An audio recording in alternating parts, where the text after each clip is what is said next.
Рассвет над полями в окно, смотрит солнце. Огонь в печи, а в доме уют и покой. А в сердце свобода, и дышится вольно. Здесь счастье найдется, здесь край мой родной. Деревня моя, нет милее тебя. Родной мой дом, где за окном просторы, свежий ветер. Березы шепчут у реки. Здесь душа моя счастливее всех на свете. Друзья, всем привет! Меня зовут Наталья. 2 года назад я переехала из города в деревню и в одиночку сейчас восстанавливаю деревенский дом и занимаюсь обустройством своего участка. В этом видео я вам покажу кусочек своего быта деревенского летнего, а также покажу, что за лето у меня изменилось в моем деревенском домике. Совсем недавно я снимала видео, где показываю обзор своего деревенского дома, а также где-то полгода назад я снимала видео, где рассказывала, что же изменилось в моем деревенском доме за год. Рекомендую вам посмотреть эти видео, если вы их еще не видели. Ну а сегодня будет продолжение истории моего деревенского бытования в этом доме, в этом пространстве, которое я выбрала почти 2 года назад, чему безмерно счастлива. Так как я очень сильно занята, у меня совсем немного времени на создание вот таких вот длинных видеороликов, как вы понимаете. Поэтому приглашаю вас в свой телеграм-канал, где есть все самые свежие новости. Я веду телеграм свой очень активно. И там мы с вами точно не потеряемся. Кстати, мне в комментариях очень часто задают вопрос: Наташа, как ты справляешься одна с таким большим участком? У меня 38 соток, и с таким большим домом. У меня 110 квадратных метров дом. Ну, что я вам тут хочу сказать, друзья? Если честно, сложновато. Сложновато, конечно, лукавить не буду. Вот, особенно учитывая то, что я работаю хоть и удаленно, но 5 дней по 8 часов каждый день. Поэтому на уход за домом и участком у меня, конечно же, не так много времени остается, как хотелось бы. Но я не теряю надежды все-таки как-то оптимизировать свой быт так, чтобы не уставать сильно при бытовых хлопотах и заботах. Помимо работы я стараюсь также как можно больше времени уделять отдыху.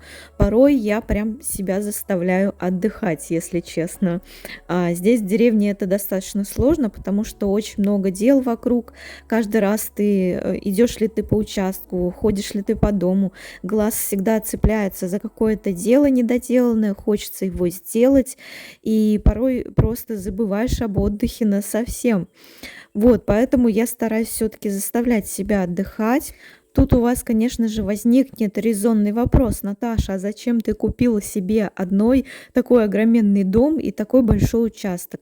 Ну и что хочу вам тут сказать, друзья. Когда я выбирала дом, последнее, о чем я думала, о величине его, какой он будет, большой, маленький ли. Потому что ценность любого деревенского дома в его коммуникациях, в его комфорте. Проведена ли вода, электричество, какое отопление, есть ли санузел. Вот это ценится во всех частных домах, а не квадратные метры, как в квартирах, например. Да? В квартире в любой есть все удобства. Там ценным является площадь. Насколько большая площадь квартиры, настолько она и ценна. А вот в деревенском доме цены именно коммуникации, удобства разные. Вот, поэтому я не смотрела на площадь дома от слова совсем. Вот какой достался он мне, такой достался. Но я, собственно, и рада даже этому, потому что мне нравится большое пространство в доме. А что касается участка, то участок вот я, например, выбирала большим осознанно. Почему? Потому что мне не хотелось рядом стоящих, близлежащих домов, которые впритык бы к моему участку стояли. Я выбирала осознанно специально большой участок, чтобы соседи от меня находились на удаленном достаточно большом расстоянии. Собственно, я сейчас очень довольна своим участком, даже несмотря на то, что на нем очень много работы. Выбери бы я другой участок, исходя из критериев, чтобы был поменьше, мне одной много не надо. И если бы я дом тоже так же выбирала, то наверняка бы я, конечно же, не выбрала тот, который бы мне был по душе. А дом и участок я выбирала именно по душе, чтобы меня восхищало то пространство, в котором я живу. Вот, поэтому я не смотрела на площадь и объем работ. Поэтому, как я уже сказала, я стараюсь оптимизировать свой быт. И совсем недавно у нас с кошками появился новый помощник.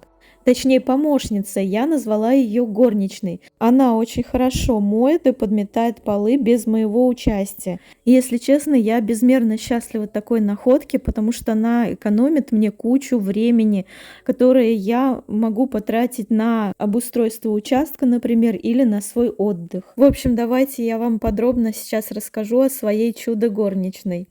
Это робот-пылесос марки Red Road, модель R10. В общем, эта чудо-техника вмещает в себя две функции. Этот робот-пылесос может как всасывать в себя пыль, как обычный пылесос, да, а также может делать влажную уборку еще. Представляете, он моет полы заодно еще. Эти две функции могут как пересекаться между собой, то есть он может одновременно и всасывать пыль, и делать влажную уборку, а можно включать по отдельности. Можно делать сухую отдельную уборку и отдельно влажную. Если честно, я особенно радуюсь этим функциям, потому что у меня в спальне, например, белый линолеум, на котором постоянно видна грязь. И я, если честно, замучилась его оттирать, а это чудо горничная делает это всего лишь за пару минут и без моего участия. Этот робот-пылесос имеет бесщеточный мотор с большой мощностью всасывания. Также в него встроены специальные лазеры и особые датчики, которые помогают распознавать любые препятствия. А еще он с легкостью преодолевает пороги высотой 1,8 мм. Например, вот здесь он с линолеума спокойно заехал на ламинат.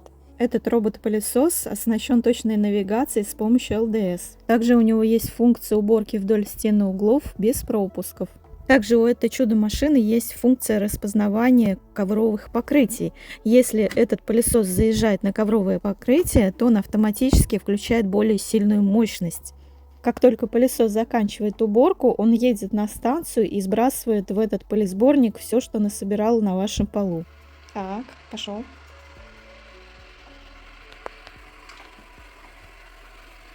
Поворачивается спинкой, чтобы к батарее присоединиться.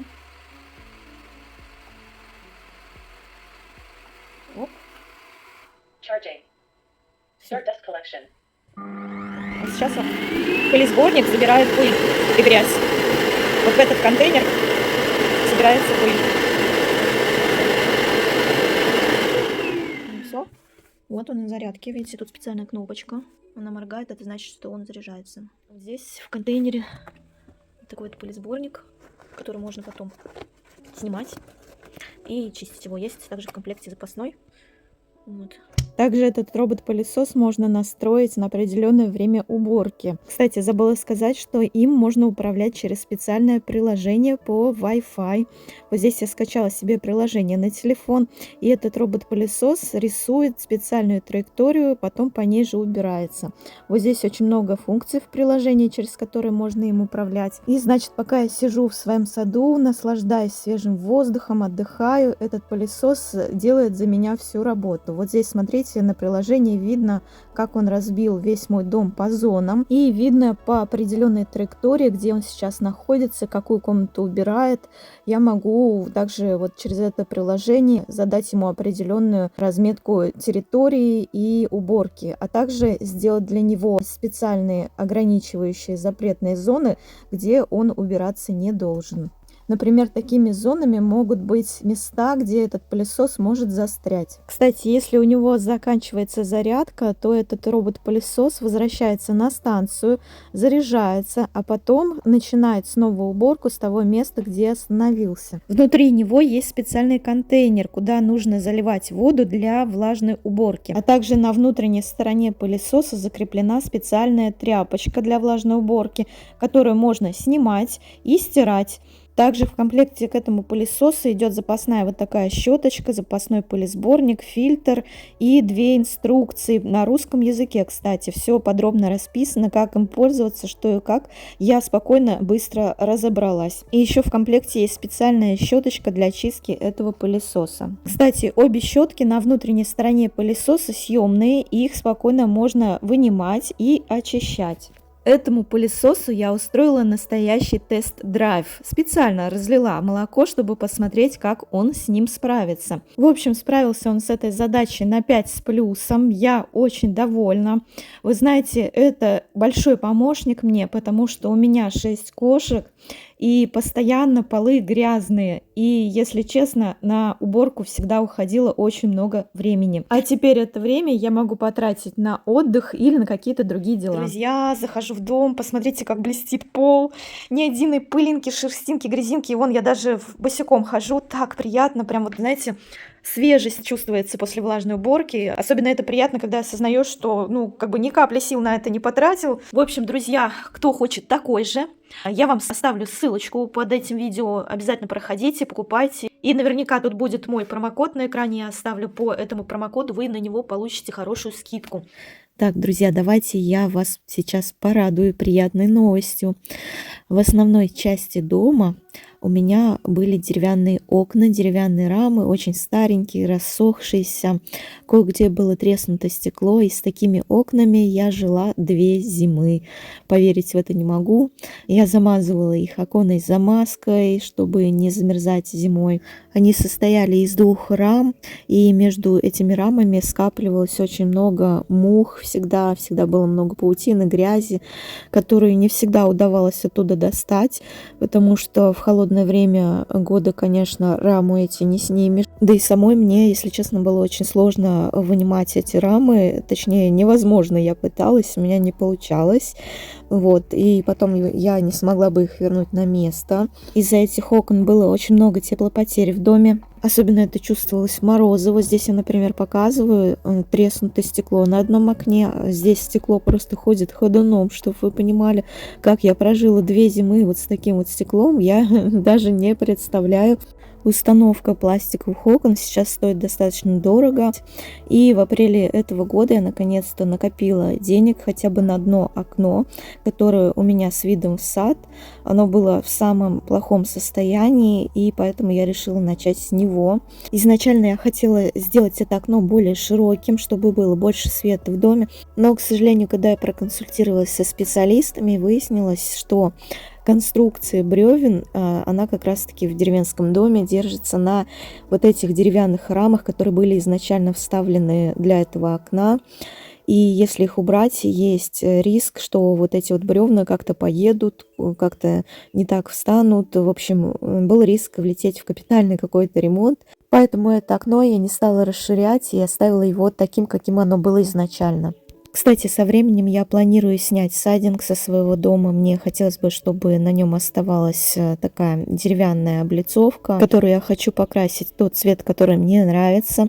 Вот, и когда меня спросили, будем ли делать наличники пластиковые для этого окна, и я от них отказалась, потому что, если снимать сайдинг, то и придется сдирать опять наличники, за которые были уплачены деньги.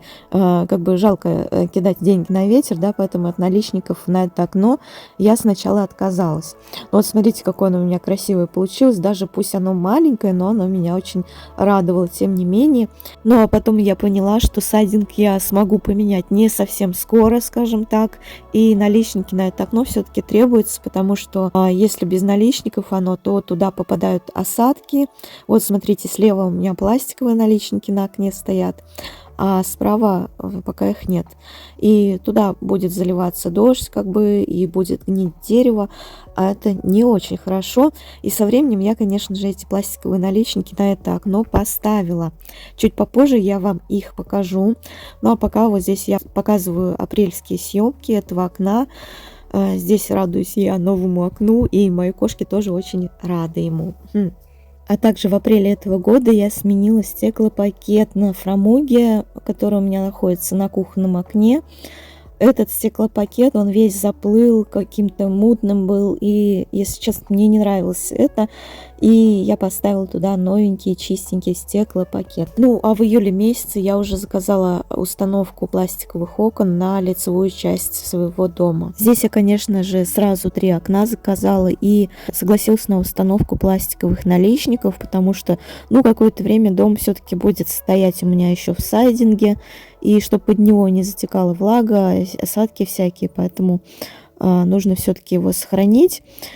Одно окно на лицевой стороне дома я решила сделать с фрамугой, ну, чтобы дом хорошо проветривался. Я, конечно, хотела бы поставить фрамуги на все окна, но решила сэкономить, потому что глухие окна, они стоят немножко подешевле.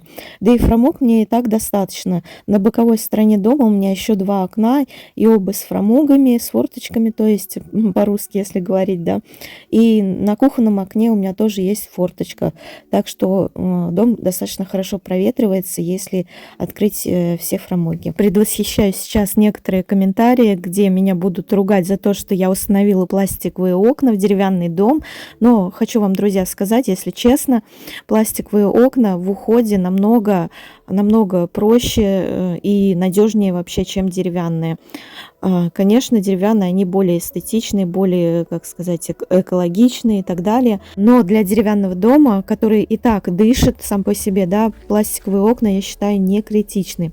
В общем, я радуюсь новым окнам. Надеюсь, что вы радуетесь вместе со мной, потому что домик стал более аккуратно выглядеть с ними. И вообще мне теперь зимой будет теплее. Вот здесь я решила их помыть, потому что после установки они у меня были очень грязными. Единственное, что неудобно, глухие окна с внешней стороны нужно мыть снаружи дома, то есть пользоваться нужно стремянкой. Но у меня дом, поскольку стоит на склоне, и одно глухое окно, конечно, высоковато, приходится залезать на самую верхнюю ступеньку стремянки, а вот другое глухое окно справа, оно чуть пониже, с ним попроще, конечно. Ну и среднее окно я мою, конечно, изнутри дома. Кстати, новым окнам я рада не только по причине эстетики, то, что они смотрятся аккуратно, но и также по функциональности они меня очень радуют. Почему? Потому что этой зимой в моем доме, конечно же, будет теплее, и я рада тому, что эти окна очень хорошо сохраняют тепло, и благодаря этому этой зимой у меня будет гораздо меньше расход газа, значит, за газ зимой, за отопление газовое я буду платить намного меньше, чем в предыдущую зиму. Кстати, в январе этого года я опубликовала видео, где рассказывала про свои коммунальные платежи за декабрь месяц 2024 года. И там я как раз-таки рассказываю, сколько у меня вышло за газ в декабре месяце 2024 года с моими старенькими окнами, которые сифонили постоянно, даже несмотря на то, что я их замазывала оконной замазкой. Если кто не видел это видео, кстати, пройдите, посмотрите, наверняка вам будет интересно, сколько у меня выходят коммунальные платежи. Ну а этой зимой я специально посмотрю и сравню с предыдущим годом, что получится. Друзья, нашла себе новое рабочее место, короче, возле этого окна. Поставила сюда кресло, ноутбук, подоконник широкий, классно. И тут, смотрите, девчонки. Девочки, Буся, Белечка. Они теперь меня здесь стерегут. Вы слышали мой голос? Сняла пока я эту москитную сетку, потому что так воздуха больше без нее пока. Мухи налетят, но фиг с ним, я их потом поубиваю этой мухобойкой. Пока хочу посидеть без сетки. Кнопа! Кнопа пришла. Кнопа! Кнопа! Ты тоже хочешь прыгнуть сюда? Здесь, короче, небольшой такой приступочек на фундаменте. И они все залазят на него вот и пытаются запрыгнуть в окно. Но для них высоко. Лесенка нужна. Вот интересно, если сюда поставлю стремянку, они будут по ней залазить или нет? Потом придется подоконник застилать чем-то. Так что пускай пока через дверь ходят. Особенно, когда грязная погода на улице будет. Это не очень будет. Кстати, новым окнам рада не только я, но и мои кошки, конечно же. Они тут же облюбовали все широкие подоконники. Поэтому мне приходится стелить пледы на все подоконники, которые быстро-быстро загрязняются, конечно же. И приходится их протирать. К тому же на лапах кошек может быть все что угодно. Например, почки от липы, которые имеют такой желтоватый цвет. И потом их очень сложно вывести с белоснежного подоконника. Эти следы от различных растений едких. Вот, поэтому я решила для своих кошек, ну, хотя бы на первое время буду стелить сюда пледы. Хотя на маркетплейсах я нашла специальные такие лежанки на подоконнике кошачьи, которые крепятся к подоконникам. Хотя не нашла я размеров своих пока. Возможно, что-то свое придумаю, не знаю, посмотрим. Кстати, этот же вопрос я подняла в своем телеграм-канале. Спросила у людей, что они стелят на подоконнике для кошек, как вообще справляются. Кто-то написал, что застилает какой-то специальной клейкой пленкой эти подоконники. Я пока не знаю, насколько это все практично и что вообще будет лучше.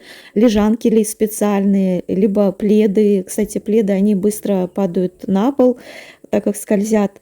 Хотя пледы тоже можно закрепить, но это не совсем эстетично будет смотреться. В общем, я еще пока в раздумьях, что же постелить на подоконник, чтобы кошки не заляпывали его. Напишите, кстати, в комментариях, как вы вышли из этого положения, если у вас кошки. А еще, друзья, у меня к вам есть очень интересный разговор на тему психологии. Друзья, всем доброго утра. У меня лично утро, прекрасное утро. Уже август на дворе. Вот, ночи уже холодные, но лето еще чувствуется, слава богу. Я хочу немножко с вами поговорить на тему психологии, скажем так. Потому что очень часто, например, я встречаю различные комментарии, которые сравнивают меня с кем-то, с каким-то блогером, с каким-то популярным человеком, медийным, да. Особенно очень часто у людей почему-то в комментариях популярно сравнивать блогеров из одной тематики. Например, одного деревенского блогера с другим деревенским блогером. Такое сравнение, оно вообще не совсем корректно, не совсем правомерно. У каждого человека есть свои возможности, способности, как физические, так и эмоциональные, моральные, материальные возможности. У каждого свои, и у каждого человека своя жизненная ситуация. Например, некорректно сравнивать человека, который свободен от отношений, с людьми, которые, например, обустраивают там свой быт как-то деревенский в паре, да. Некорректно вообще сравнивать кого-либо с кем-то, потому что, как я уже сказала, у каждого свои возможности, особенности, уникальная какая-то ситуация в деревенском доме и так далее. Тут, значит, мне кто-то в комментариях написал: Наташа, у вас нет вкуса абсолютно. Я просто изумилась на этот комментарий. Почему? Потому что о каком вкусе может быть речь, если я даже не прикладывала руку, например, к косметическому ремонту. Ну, может быть, там где-то что-то чуть-чуть я начинала делать, там вот в спальне, например, что-то сделала, да, но тем не менее к ремонту как таковому я руку даже еще не прикладывала. У меня пока другие основательные вещи, которые я делаю в доме. Я как раз занимаюсь подготовкой к этому ремонту, и поэтому судить о моем вкусе здесь как-то, ну, некорректно. И вообще, знаете, я считаю, что у каждого человека есть свой темп, какой-то свой ритм, которому он должен следовать, чтобы оставаться в балансе, оставаться в равновесии, соблюдать вот эту вот границу, где он заботится о себе, о своем здоровье, да, и в то же время как-то двигается в своем развитии, в обустройстве своего быта и так далее. Потому что можно, конечно, сделать все и сразу в одиночку, и, наверное, такие видео очень популярны на Ютубе, да, где какая-то одна хрупкая девочка впахивает, и вот у нее там результат на экране сразу виден. Я таких видео, если честно, опасаюсь, потому что это как-то нереалистично, особенно когда в ускоренном режиме там совмещают в одном видео работу, которая длится неделями в ускоренном режиме, там делают какие-то ускоренные кадры, и создается впечатление, что там одна хрупкая девочка за один день сделала все, короче, по дому, по участку. Но на самом деле в реальной жизни немножко все банально и очень сильно растянуто по времени, и на экране как бы это, конечно, выглядит фантастично, красиво и так далее, но что стоит за кадром, не каждый это понимает и знает, как бы, да. В общем, что я хотела сказать. У каждого человека свой темп, свой ритм, у каждого свои жизненные обстоятельства, возможности, как физические, так и финансовые. И лично я двигаюсь в своем темпе, в своем ритме, как мне удобно, обустраиваю свой дом именно так, как мне удобно. Я сама расставляю приоритеты, чем мне прежде всего заниматься, да. И прежде чем заниматься ремонтом, мне, конечно же, нужно немало финансово вложиться, какие-то базовые вещи основательные, подготовиться, скажем так, к этому самому косметическому ремонту. Возможно, если бы я была замужем и если бы я была в паре, конечно же, дело бы продвигалось намного быстрее. А так мне приходится и зарабатывать, и работать по 8 часов 5 дней в неделю, на минуточку. А это минус, огромный минус в свободном времени, да. Я успеваю что-то делать только по дому, по участку только в выходные, либо по утрам и вечерам до работы или после работы. А это не так много на самом деле. Если бы я не работала и занималась бы бытом и домом, когда я предоставлена сама себе с 8 там, до 9 вечера, да, то, конечно же, я бы, наверное, гораздо больше сделала. А так я двигаюсь в своем темпе, в своем ритме, при тех возможностях, которые у меня есть, и обстоятельствах, которые у меня есть. Например, я оглядываюсь сейчас на 2 года назад, когда я только приехала сюда, да, и я вижу, что есть очень большой прогресс в том, что произошло за эти 2 года, когда я сравниваю себя, вот ту, которая заехала в дом 2 года назад, и как тут все было, и как все стало. Мне не все, к сожалению, удалось показать на видео, да. Я снимаю какие-то кусочки вот этих изменений, и даже мои постоянные зрители, которые меня смотрят от и до, от самого начала, да, они не все видят полноценно, не всю картину. Я не все, во-первых, успеваю снимать. Многие даже постоянные подписчики забывают о каких-то моментах, которые были. Кто-то вообще не смотрит видео полностью, а смотрит какими-то только фрагментами, и из этих фрагментов складывает какую-то картину, которая, ну, далеко не объективна. И, например, вот недавно я снимала видео о обзоре моего дома, и там было очень много комментариев по поводу моей печи голландки, которую я собираюсь сломать, так как она в аварийном состоянии, да. И люди писали: Наташа, тебе пригодится печь, не ломай ее. Очень много таких было комментариев. Я почти всем людям писала: вы досмотрите видео до конца, у меня 2 печи, как бы обратите внимание, о чем я говорю. И люди, даже не досмотрев, они делают какие-то выводы. Короче, друзья, уже солнышко поднимается, скоро будет жарко. Пожалуй, пойду я заниматься какими-то своими бытовыми делами. Сейчас август 25 года. Вот, и мне самой потом будет интересно посмотреть, что же происходило в этот период времени, как все было, и потом я себя буду сравнивать, себя прошлую с собой настоящей. Вот в будущем, там, например, в 26-м году я посмотрю это видео и скажу: ах, Наташа, какая ты молодец, что ты вот это сделала. Поэтому, друзья, сравнивайте себя только с собой, и тогда у вас в жизни будет прогресс. А с другими сравнивать себя не надо, потому что у каждого из нас свой путь, свой темп, свой ритм какой-то. Сегодня мне предстоит убрать возле фундамента вот эту пленку. Мне кто-то в комментариях писал: Наташа, постелите пленку, чтобы трава здесь не росла. Во-первых, когда идут дожди, образуются вот такие лужи в ней, и стоячая вода, она пахнет как болотная, не очень вкусно, под домом такое себе. А во-вторых, трава даже под пленкой, смотрите, как хорошо растет. Поэтому смысла в пленке не вижу, пока у меня нет здесь отмостки. Похоже, нужно просто убирать траву. Кстати, вот помните, я снимала видео, где убирала всю вот эту траву, отсюда выкорчевывала, замазывала этот фундамент. Смысл в этом никакого. В общем, сейчас буду убирать все вот это вот безобразие, выкашивать то, что выросло, и прибираться, чтобы здесь возле дома вот такого бардака не было, потому что, ну, в общем, концепция с тем, чтобы застелить здесь пленкой, чтобы что-то не росло, она оказалась нежизнеспособной, скажем так. Вот есть здесь железный лист, где у меня водоотведение, и дай бог его достаточно пока. В остальном пока так. Пока так. Зато у меня есть новая кошка. Вот. Друзья, я вам показываю это потому, что не все комментарии с советами для меня полезны на самом деле. Поэтому что-то я, конечно, испытываю на собственном опыте, как говорится, делаю выводы и оставляю себе на заметку, как говорится. Как я уже сказала, у каждого свой дом, свой участок, свои особенности какие-то этого дома, участка. И то, что подходит вам, то, что полезно именно для вас, не всегда полезно, может быть, для кого-то другого. В общем, со временем я здесь планирую сделать отмостку. Так что не ругайте меня сейчас за вот такое безобразие. Когда-то у меня руки дойдут и до этого. А пока так. Пусть будет так. Я здесь пока буду выкашивать просто траву.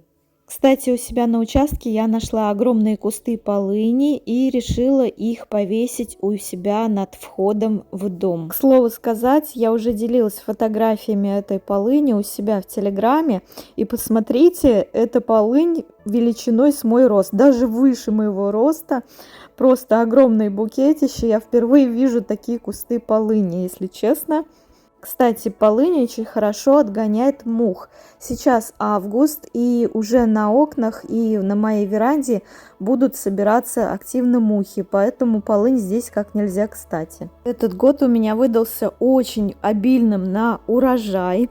Я, кстати, хочу записать видео с обзором моего сада, что у меня выросло за лето. Не знаю, будет ли вам интересно такое видео, напишите, пожалуйста, в комментариях.